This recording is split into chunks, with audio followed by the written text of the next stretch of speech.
বনের খোঁজে বেরিয়ে পড়ে একজন মানুষ। অবশেষে বাধ্য হয়ে সে একটি ব্যাঙকে চাটে। অবিশ্বাস্যভাবে ব্যাঙটি আরাম করে তার চারপাশের পা ছড়িয়ে দিল, আর মুখে এক ধরনের উপভোগের ভাব ফুটে উঠল।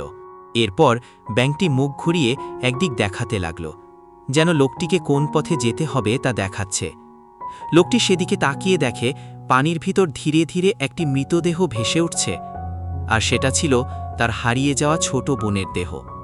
সে তাড়াতাড়ি ছুটে গিয়ে দেহটা পরীক্ষা করতে চায়, কিন্তু ঠিক তখনই একটি বিকট গর্জন ধ্বনিত হয়।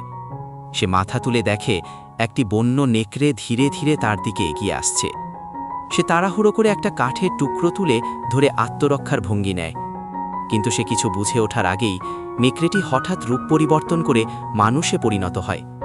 সে ভয়ে পাশের অন্ধকারে লুকিয়ে পড়ে, নিঃশব্দে নিঃশ্বাস বন্ধ করে মনোযোগ দিয়ে সবকিছু দেখতে থাকে। রূপান্তরের পর সেই রহস্যময় মানুষটি সরাসরি জলের ধারে যায়, আর মৃত বোনের দেহটির প্রতি অদ্ভুত রকমের আগ্রহ দেখায়। সে খুব কোমলভাবে মেয়েটিকে কোলে তুলে রাখে, কিন্তু সবচেয়ে ভয়ঙ্কর ব্যাপার তখনই ঘটে। মেয়েটির চোখ হঠাৎ খুলে যায়, তবে তার দৃষ্টিতে কোনো অনুভব নেই, একেবারে প্রাণহীন, যেন হাঁটতে থাকা মৃতদেহ।